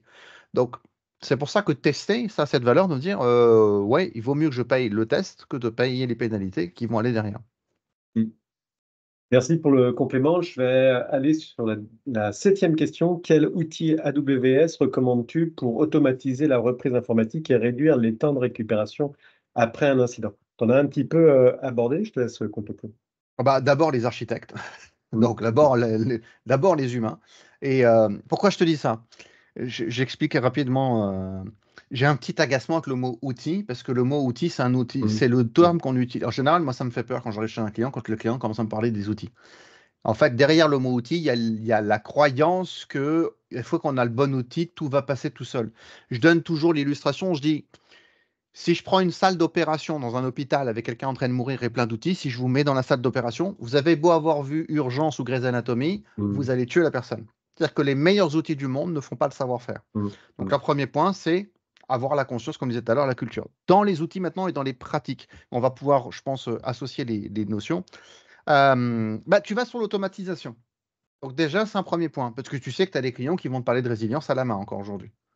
Ils vont dire, ah bah c'est une panne, je reçois un mail, et puis il faut que j'ouvre un ticket. Non, oh, oh, stop. On n'est plus en 90, faut arrêter. On est en 2024 maintenant. Donc on automatise. Alors bien sûr, nous, on harcèle tous nos candidats, tous nos stagiaires à faire de l'automatisation partout. Et donc ça va aller avec dans la résilience finalement. La résilience est adressée par l'automatisation parce que l'automatisation est un best practice du FinOps, du DevOps et de tout. En fait, on automatise tout. Alors, on va parler de l'infrastructure as code ici. Donc, l'infrastructure as code, c'est une pratique qui consiste à comprendre que finalement, dans un cloud, AWS, je ne parle qu'à une API. En fait, ce que vous faites dans un cloud Amazon n'est pas physique de votre point de vue à vous. Vous allez me dire, oui, mais derrière, ça tourne sur les... Oui, oui, mais ça, c'est quelque chose que moi, je ne vois pas. C'est-à-dire que quand je vais au restaurant et que je commande un plat, je me doute bien que le plat ne vient pas d'une dimension parallèle que Rick et Morty m'auraient ramené. Mm. Je me doute bien qu'il y a une cuisine derrière. Mais moi, je dis, c'est pas mon affaire.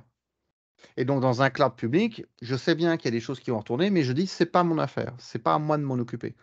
Et donc, je ne fais que faire des appels d'API, c'est-à-dire en fait à une interface avec de la ligne de commande ou de la commande. Et donc, quand vous me décrivez une architecture à déployer, tout ça, je peux le mettre dans un document. Quand vous me créez une résilience en phase avec une deuxième région, je peux écrire le même document avec des petites variables et j'ai les deux régions écrites d'un coup. Donc, en fait, on voit que cette pratique-là, comme je dis souvent, un bon outil de déploiement est un bon outil de redéploiement aussi. Donc, les bonnes Mm. pratiques de l'automatisation des déploiements et de la mise en place automatique des infrastructures sont des excellents outils de résilience et de redéploiement et de reprise. Je vais pouvoir déployer mes architectures en multiples régions, en multiples exemplaires. Je vais pouvoir les variabiliser. Je vais pouvoir les mettre à jour très rapidement. Et c'est pour ça que je disais tout à l'heure, il ne faut pas oublier d'automatiser aussi le déploiement des outils de déploiement. Mm. Donc, on parle ici, par exemple, alors peut-être qu'ils ne sont pas familiers de cette notion de pipeline d'automatisation, de pipeline continuous integration, continuous delivery, donc d'intégration continue, de déploiement continu. Et donc, ces pipelines-là, on en a besoin. L'avantage aussi pour nous, et je retombe sur l'aspect financier, c'est que c'est pas cher en fait à refaire. Ne me dites pas qu'un pipeline c'est cher, parce que c'est du très volatile. Ce ne sont que du service serverless. Alors, serverless, ça veut dire que tant que je ne l'utilise pas, je ne paye pas. C'est-à-dire que si ça tourne à vide et qu'il ne se passe rien, vous ne payez rien. Donc, c'est comme si j'avais un pipeline vide qui ne me coûte rien d'entretien, par contre, qui est capable de déployer ce que j'ai besoin. Et donc, je vais pouvoir augmenter mon niveau de résilience et de capacité en reprenant les outils d'automatisation de déploiement. C'est ce qu'on disait tout à l'heure avec le fichier Excel. Quand j'ai un fichier Excel avec des formules dedans, c'est pour pouvoir avoir l'intelligence de la formule et des relations que j'ai créées. Ce n'est pas juste pour le résultat en façade. Donc, si je veux avoir une bonne résilience dans le cloud public, je vais déployer tous les outils en parallèle sur de multiples régions. Ce qui fait que je vais avoir la possibilité de, si demain vous devez basculer de France au Canada, eh bien la partie qui vit au Canada peut continuer à vivre. Mes équipes de développement, je veux dire, peuvent continuer à travailler. Mm. Si vous avez une interruption de 8 heures, pendant 8 heures, vos développeurs doivent rentrer à la maison, c'est un peu gênant. Surtout que Mm. ce que vous avez repris peut être instable. Et donc, on peut avoir besoin de modifier. Sauf que ces trucs-là ont été modifiés automatiquement. Oui, mais tu peux faire à la main. Et là, je vous arrête tout de suite. Parce qu'en fait, là, c'est un jeu de massacre. Et quand je dis ça, j'exagère pas du tout, je fais la même chose en conseil à mes clients. Qu'à partir du moment où on automatise, il est hors de question qu'on revienne faire le malin à faire à la main dedans. C'est interdit. Mm. C'est comme si vous me mettiez le plus beau moteur, le plus sophistiqué en place, puis que vous preniez une pelle de sable et vous mettez du sable dedans comme ça. Dire, ah, regarde, il est beau ton moteur. C'est du même niveau de sabotage, en fait. Donc, vous ne pouvez pas mettre en place des outils d'automatisation et dire, espérer ensuite refaire à la main les trucs après dedans. L'outil des automatisations nous amène de la qualité parce que tout est documenté, puisqu'on a tout écrit, puisque rien d'autre, les outils d'automatisation déploient. Pour que ces outils d'automatisation déploient, il faut qu'on documente, qu'on crée ce qu'on appelle des templates dans lesquels on décrit tout ce qu'on fait. Ces documents, évidemment, sont utilisés pour la standardisation, pour les audits, pour la sécurité, pour la fiabilité, pour s'y référer, etc. Et on va avoir des outils ensuite, des catalogues de services. Chez Amazon, ça s'appelle AWS Service Catalogue, qui permet d'aller prendre, de ranger nos templates et de faire que des populations peuvent les consommer avec des variabilités. Et puis ensuite, on a l'outil CloudFormation chez Amazon, qui est l'outil d'infrastructure as code, qui va déployer le résultat pour nous en 1, 20, 200, 2000 exemplaires. Et vous voyez l'intérêt aussi de ce côté-là, c'est-à-dire qu'on va pouvoir réagir très vite, on va pouvoir déployer des environnements, les enlever aussi tout aussi vite, faire le ménage tout aussi vite. Donc Mm. là encore, c'est un double bénéfice qu'on a. Et donc ça veut dire que quand je vais créer de la résilience sur ce modèle-là en remplant les mêmes outils, je vais gagner aussi la résilience finalement de l'intégralité du flux, du tunnel qui me fabrique mon infrastructure et pas juste du résultat. Mm. Je dis toujours, la prod ne peut être que le fruit du développement dans le cloud. Et ce n'est pas Mm. deux choses dissociées. Donc ça veut dire que les outils doivent venir avec. Et je le redis, et je prends les gens au défi, c'est moins cher que de recopier deux architectures à l'identique dans le cloud, que dans du cloud privé. Enfin, c'est de faire du cloud public, pardon, je précise. Je me Ouais. suis un peu. Ouais. Mm. Non, non, mais ça restait quand même clair par rapport à ça. Très bon point là sur l'histoire de outils. Ouais, les outils, bah, ils sont maintenus dans les mains de personnes là, et c'est super important. Donc merci pour ce rappel. Je trouve que c'est très très judicieux de l'avoir fait. Merci à toi. Alors, ça, Dernière, vas-y. ouais, je vais revenir juste avec un petit détail. Ça veut dire qu'aujourd'hui, j'avais des clients avant qui en cloud privé avaient des équipes de disaster recovery plan. Mais là, aujourd'hui, ces équipes-là sont fusionnées avec les autres équipes. Elles sont mises à contribution à d'autres niveaux, puisque finalement, on n'a plus tant besoin que ça, sauf quand la décision de bascule est quelque chose de plus organique, de plus large, et qui nécessite beaucoup d'intervenants pour prendre la décision. D'accord, ok.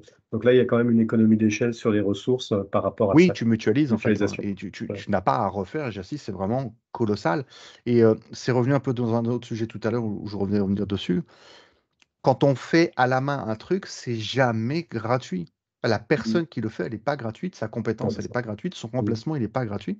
Donc là aussi, utiliser un service manager qui est déjà résilient, c'est pas juste il est résilient et c'est pratique, c'est qu'en plus, on n'a pas à refaire tout à la main derrière. Mm. Et Ouais, j'insiste vraiment sur cet aspect-là.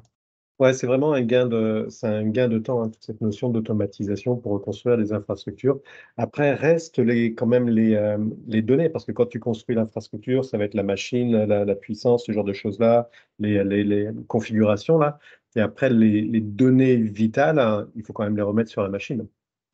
Alors, pour reprendre le dernier sujet, je pense, de notre questionnaire qui sera effectivement la donnée, un Mm. cloud est data, on dit il est data-driven. Voilà, il est centré sur la donnée. La donnée, comme Mm. je dis toujours, c'est la seule chose que vous possédez dans un cloud public. Le Mm. reste ne vous appartiendra jamais. C'est Mm. comme quand vous allez à l'hôtel, la télécommande ne vous appartient pas, donc on ne la met pas dans la valise, s'il vous plaît. Les piles non plus, Mm. la télé non plus, l'eau non plus, le lit non plus. Ça vous accueille. La seule Les chose que ampoules vous avez, non c'est plus. vos bagages. Alors, Mm. par contre, attention, ce que j'appelle la donnée, moi, c'est toutes les données. C'est-à-dire que la donnée qui est alimentée par une application, c'est de la donnée. La donnée créée par les utilisateurs qui exploitent une application, c'est de la donnée. Mais les fichiers de configuration de l'application, c'est une donnée aussi. Les Mm. fichiers de licence, c'est une donnée. Le code applicatif, c'est une donnée. Les fichiers descriptifs des permissions, tout ça, pour moi, c'est de la donnée. C'est-à-dire ce qui vous est propre, ce que vous amenez, que vous créez vous-même et qui fait la richesse de l'application. Mm. Donc oui, comme tu le dis, la donnée, c'est la chose la plus importante. Alors, résilience de la donnée au sein d'une région. On vient de le dire, on en a parlé, il y a des Mm. services qui sont déjà redondés nativement qui nous adressent ça. C'est le cas de S3, c'est le cas des services de base de données. Si, excusez-moi, si j'ai des services de base de données serverless, ce sont des services redondés localement. Ensuite, comme tu l'as dit, s'il faut que je repasse entre régions, là, il faut que je mette en place des réplications entre régions. Attention, j'assisterai toujours, quand je le fais comme dans les cours d'architecture ou en conseil, à bien dissocier les deux. Une reprise de deux bases de données localement à une région, c'est une reprise au niveau du service. C'est-à-dire que l'application qui est devant ne le verra même pas. Une reprise de cette même base de données dans une autre région, c'est possible aussi, ça existe, il y a d'autres modes. Mais par contre, la bascule ne sera pas par le service. C'est une décision au niveau du Disaster Recovery Plan, c'est une décision plus large. Donc la donnée, ben, on a déjà des services, nous, qui nous aident beaucoup là-dessus. Donc là, c'est vrai quand même, c'est un des gros avantages du cloud, c'est que les services existent pour ça.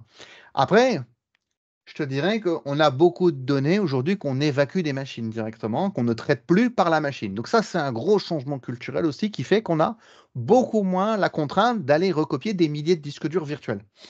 Ce qui était une grosse problématique dans le passé, qui est très peu économique, qui est très très lourde, très très embêtante pour rester très poli, qui marche 9 fois sur 10 et la 10e fois, tu es bien embêté quand tu as perdu des données.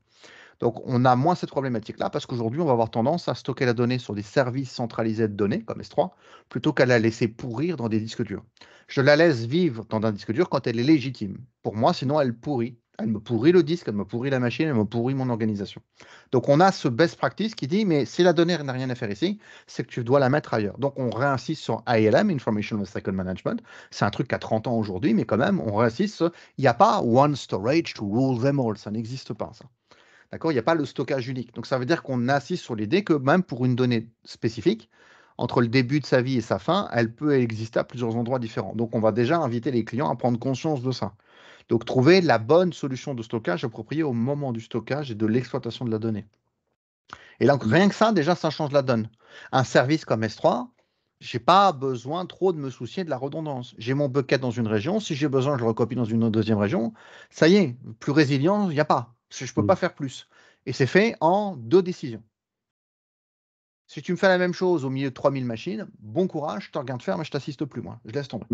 Donc, on ne gardera ça que pour les cas où on n'a pas le choix. Pour les cas des applications monolithiques qui ont besoin d'un service de base de données. Et même là, on aura des services de base de données qui, pour certains d'entre eux, vont être redondés nativement.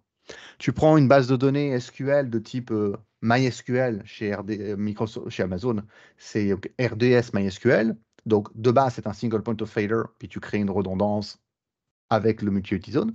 Mais tu as une deuxième option qui s'appelle RDS Aurora chez Amazon, qui te fait non pas 2 bases de données, mais 6 sur 3 Ok. utility zones, nativement. Et là, tu dis, bah ouais, mais si j'utilise celle-là, c'est plus redondant, nativement. Et donc, je ne vous pose pas la question. Bah oui, ça fait partie du service. Donc là aussi, pour adresser ce besoin de la donnée, pour les services de données, on va aller voir dans le spectre de tous les services qui existent, ceux qui correspondent à l'usage, ceux qui sont les plus adaptés, qui peuvent peut-être nous amener des niveaux de performance supplémentaires, peut-être une tarification différente, vous voyez, des bénéfices en plus qui vont aller se seconder. La plupart des services de données chez Amazon sont des services serverless. Donc, serverless, c'est le plus haut niveau d'abstraction. Donc, on consomme vraiment le service pur. Ça ne veut pas dire qu'il n'y a pas de technique derrière. Ça veut dire que nous, on ne le voit pas, comme le restaurant. Le restaurant, je dis souvent, c'est une expérience cuisineless, parce qu'il y a bien une cuisine, mais moi, j'y mets jamais les pieds. Et donc, peut-être qu'elle, elle s'engage ensuite à être très propre, très bien gérée, très économique, etc. Tant mieux. Moi, ce que j'ai, c'est le résultat. Donc, pour la donnée, c'est ça qu'on va se poser la question. C'est où réside ma donnée aujourd'hui? Sur quel service? Quel est le plus approprié? Est-ce que ces services représentent un challenge en termes de single point of failure ou de disponibilité? Et puis, quels sont les niveaux de redondance que j'ai envie de créer à partir de là? Et donc, quels sont les moyens qu'on peut mettre en œuvre? On a des mécanismes localisés dans les régions qui nous permettent d'adresser ça, et puis on a des mécanismes aussi entre régions. Et tu as même des mécanismes hybride, on a très peu touché à ce sujet-là, c'est-à-dire comment on fait le lien. Imagine ta donnée, elle ne réside pas chez Amazon aujourd'hui, ta donnée, elle est chez toi, dans tes data centers ou dans tes serveurs physiques chez toi, et tu décides d'utiliser le cloud d'Amazon comme un espace de reprise supplémentaire. Donc, au lieu d'aller payer des data centers en plus pour faire des copies de BD stockage qui coûtent le prix d'une maison, on va aller recopier la donnée dans le cloud parce que c'est plus économique et dire, bah, je la recopie là en attendant, je la reprendrai là si j'ai besoin. Et donc, on a même des services de bascule de données ou de copie de données. Donc, tu peux avoir des services comme DataSync pour faire tes serveurs NFS, par exemple. Tu peux avoir la Storage Gateway pour pouvoir migrer de la donnée, même avec des outils qui n'aimeraient pas Amazon. Le principe de la Storage Gateway, c'est de faire même une abstraction. Donc, pour avoir, imagine un outil de sauvegarde très ancien qui n'aime pas du tout les API d'Amazon et qui veut un lecteur de bande virtuelle. Bon, pour avoir du VTL, donc d'enregistrer les archives sur de la bande virtuelle qui irait en fait chez Amazon et avec le retour arrière. Donc, ça veut dire le rollback, on disait tout à l'heure, hein. Le bascule, c'est bien, mais le rollback, si on n'y pense pas, ça ne sert à rien dans ce cas-là. Donc, il faut qu'on y pense. Et on a même, et je pense que je finirai sur ce sujet-là, des mécanismes pour véhiculer la donnée de façon physique hors réseau. C'est ce qu'on appelle la famille Snow. Alors, rien à voir avec Jon Snow. Hein, c'est la Snowcone, Snowball et Snowmobile. Donc, Snowcone, Snowball, ce sont des caissons physiques que l'on loue, que l'on reçoit par coursier chez soi. On installe un petit client local, on se connecte à Amazon, on met les clés de chiffrement, on bourre de données Donc pour le Snowcone, on a 5 Tera, non jusqu'à 8 Tera pardon, aujourd'hui, et pour les Snowball, on a jusqu'à 80 Tera. On renvoie ça ensuite par le même coursier chez Amazon et c'est envoyé vers les data centers. Tu as des universités connues au Canada et aux États-Unis qui ont eu le droit à des incendies les derniers étés, qui ont évacué leur data center, leur salle de Mm. travail avec ça. Ce sont des équipements qu'on utilise quand on a soit pas de réseau, soit une urgence, que le réseau ne tiendra pas. Peut-être que le réseau aujourd'hui qu'on a, c'est un réseau gigabit et qu'on a 2 pétaoctets de données. 2 pétaoctets sur un réseau Ça gigabit, passe c'en est pas. pour plusieurs mois. Voilà. Mm. Et donc, si l'urgence, c'est demain, il faut évacuer, je prends le caisson, je mets la donnée dedans, je renvoie le caisson et je sauve ma donnée. Donc là, on voit qu'on a des mécanismes qui peuvent nous aider à soit réagir vite, ou même ces caissons-là, on a des clients, nous, qui les utilisent de façon fréquente parce qu'ils ne veulent pas utiliser un réseau pour ça ou ils ne peuvent pas. Par contre, ils génèrent de la donnée. Imagine, tu es dans un programme de recherche universitaire ou de la recherche scientifique. Tu es dans un territoire très éloigné. Vous avez, Dieu Mm. sait qu'au Canada, vous avez des territoires très éloignés où vous n'avez pas tellement de réseau. Bah, tu viens avec ton hélico, tu te poses avec ton équipe scientifique pour la semaine. Tu as ton caisson, tu mets tes données dessus, ça repart avec le roulement. Donc là aussi, on a des moyens même d'aller adresser le besoin d'aller collecter de la donnée qui viendrait même de l'extérieur avec, sans rentrer dans plus de détails, même la façon de la transformer dans le caisson, carrément. Donc on Ok. voit que c'est même adressé. Mm. C'est, je bois tes paroles, dans le sens où, en plus de ça, il y a très, très, très longtemps, c'était dans les années 2000, en fait, avec c'était SunGard, je crois, à l'époque. Et en fait, il y avait des solutions de reprise informatique qui héliportaient. Et c'était vraiment sympa, en fait, à voir. Donc, J'ai connu le fait que tu ça, parles. j'ai connu ça avec la compagnie de téléphonie nord-américaine. Après le 11 septembre, ils sont venus avec des caissons, des conteneurs directement pour Mm, rebrancher Wall Street c'est derrière. ça. Il y a Ouais, très peu de monde qui le sait, mais ils viennent avec des caissons entiers. c'est ça. C'est ça. Et tu vois, je savais pas que c'était chez Amazon, ils avaient ce genre de choses-là. Je trouve ça vraiment très, très intelligent, en effet, cette Alors ils ont jusqu'au modularité camion et puis aussi, cette hein. Le portabilité. camion qui sert à évacuer des data centers où on a jusqu'à 100 Ouais, pétaoctets de capacité de stockage. ouais, ouais. Ok, cool. Vraiment sympa. David, tu as répondu donc du coup en même temps à la huitième question qui était en matière de sécurité des données, les conformités, comment AWS assure-t-elle? Bon, donc, c'est ce que tu discutais à ce moment-là. Moi, j'ai une neuvième question qui concerne un petit peu la souveraineté, parce que ça, c'est des choses, et puis c'est vrai que ce n'était pas prévu, c'était des choses qu'on parle souvent là. Une fois que tu mets tes données chez un fournisseur infonuagique, quel qu'il soit là, si ce fournisseur infonuagique, pour une raison X ou Y, bloque tes données ou ne dispose plus de tes données là, en tant qu'entrepreneur, en tant qu'entreprise, qu'est-ce qui te reste? Des avocats et tes yeux pour pleurer. Ouais, c'est ça, on est bien C'est d'accord. ça. Oh, la contrainte qu'on a, elle se résume assez vite. Extraterritorialité du droit américain. Mm. Ça veut dire que le gouvernement américain a décrété qu'une entreprise, on va dire, d'identité nord-américaine ou états-unienne, étend son droit partout où elle existe. Donc, si une Mm. entreprise vient s'implémenter en France, c'est le droit américain qui s'applique partout. OK, ça, c'est leur droit à eux. C'est eux ce qui décrètent, etc. Patriot Act depuis, c'est Mm. sorti. Je rappelle que le Patriot Act devait durer 10 ans, 2 ans, pas 17. Mm. Résultat, aujourd'hui, voilà, c'est censé s'appliquer partout. Sauf que vous venez en Europe, le droit européen dit droit du sol. Tu es sur le territoire français, c'est la loi française qui s'applique, c'est tout. Et donc Mm. là, on a deux droits qui se pensent légitimes l'un sur l'autre. Et aujourd'hui, personne qui n'est capable réellement, vraiment, de vous dire qu'est-ce qui va trancher. Donc c'est pour ça que c'est avocat. Mm. Avocat d'Amazon contre avocat du client. Quand moi j'ai un client qui m'adresse ça, qui me dit comment je fais, Mm. je dis soit tu penses que tu n'es pas trop à risque et tu veux prendre le risque. Et tu dis c'est pas grave. OK. Et il y a des clients qui disent bon OK, c'est pas grave en fait. Tu sais qu'on s'en fout, ça devrait pas trop arriver. OK. On a soulevé le problème, on en a pris conscience, le client dit j'ai compris, mais moi ça me va. Il y en a plein qui le font. Soit et j'ai d'autres clients comme ça qui me disent non, impossible. Donc soit les clients n'en font pas du tout, soit pour la partie qui doit respecter certaines normes. Par exemple, en France, on a une norme qui s'appelle SecNumCloud, qui est très problématique. SecNumCloud n'est pas aujourd'hui faisable chez Amazon. Et moi, j'ai travaillé chez un client l'année dernière où on a un bout de l'infrastructure. Tu vois, tu as l'archi qui tenait comme ça. D'un seul coup, on a fait ça. Hop, on Ok. bifurque vers l'extérieur. On va chez quelqu'un d'autre qui fait SecNumCloud pour la partie qui doit être hébergée en respect de cette accréditation et de cet engagement. Et dans ce Mm. cas-là, on dit cette partie-là, elle est chez un fournisseur français qui a l'accréditation Seplim Cloud et qui nous permet de porter l'accréditation au nom pour le client. Parce que là, c'est la seule façon de faire. Tu sais, c'est comme quand on parle d'une logique de chiffrement de données. Oui, mais le fournisseur de cloud, il peut avoir accès. T'as pas confiance? Fais toi-même le Mm. chiffrement dont tu as besoin. Oui, mais je veux qu'il. Bah, si tu veux qu'il le fasse, fous-lui la paix. Mm. Sinon, tu le fais toi-même. Et c'est pas un reproche, c'est pas un agacement, c'est je te donne les Mm. éléments. Et c'est le discours officiel du fournisseur qui dit si vous avez un problème de confiance, faites le nécessaire de votre côté. Il n'y a pas de Mm. problème. Et amenez ce que vous voulez. Si vous pensez que cette partie-là, elle doit rester chez vous, qu'elle reste chez Mm. vous. C'est pas grave. Nous, on vous donne les éléments, peut-être que vous vous stressez. Après, il y a une approche marketing qui peut pousser Mm. à allez, mais venez quand même chez vous, vous allez voir. J'ai réouvert il n'y a pas longtemps parce que tu sais qu'on a un challenge en Europe, puisqu'ils sont en train de nous créer un cloud souverain européen Amazon, Ouais. ce qui pour moi est une antinomie en soi, puisque c'est une entreprise américaine, donc par définition, ça ne peut pas être un club souverain Bah, européen. c'est ça, c'est ça. Voilà, donc j'ai commencé à éplucher les docs, puisque ça m'est demandé souvent, et pareil, en fait, la doc, elle dit ça respecte ça, sauf dans le cas où on a une demande légitime du gouvernement ou d'un juge. Mais en fait, donc non. En fait, concrètement, si demain, pour X raison, un juge dit il y a un truc à faire, voilà.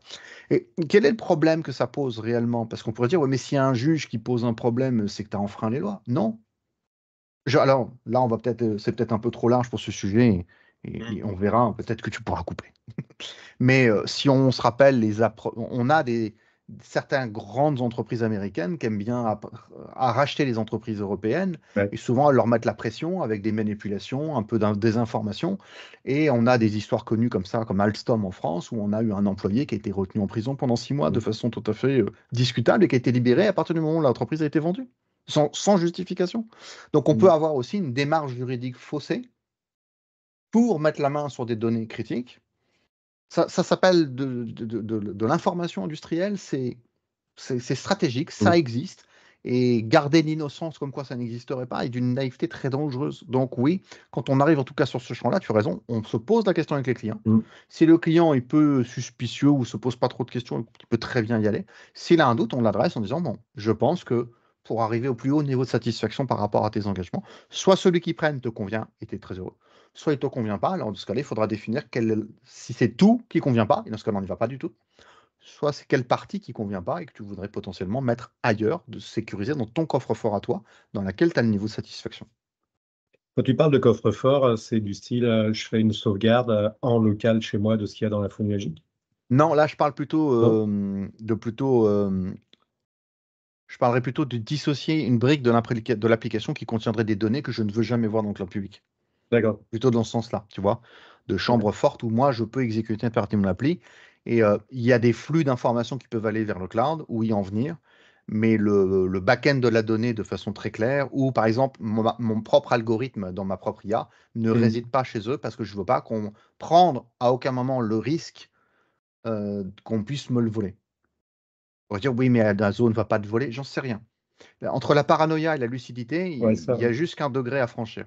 Donc, Mm. être lucide des risques, pourquoi pas? Moi, un client qui me dit qu'il est lucide et que je trouve que c'est pas exagéré, que c'est pas maladif, je dis, j'entends. Et dans ce cas-là, peut-être qu'on va garder des choses dans un cloud privé.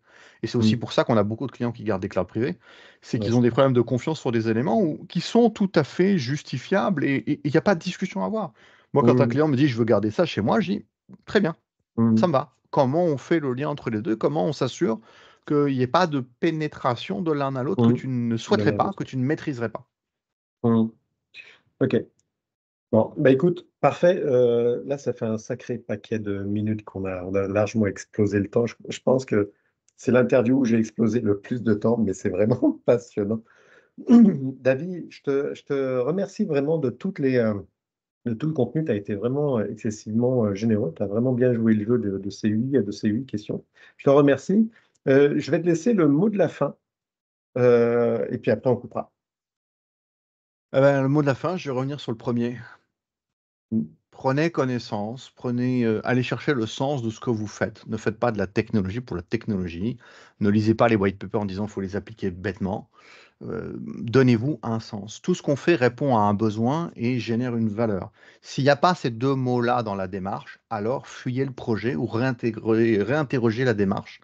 Mais dans toute décision qu'on va prendre, que ce soit de la sécurité, de la résilience, de l'optimisation financière, il faut que les choses aient un sens. Si elles n'ont pas de sens, Ben, c'est qu'on va un peu dans le mur ou qu'on est, on ne pourra pas valoriser ce qu'on a fait. Donc le mot de la fin, ça va être ça.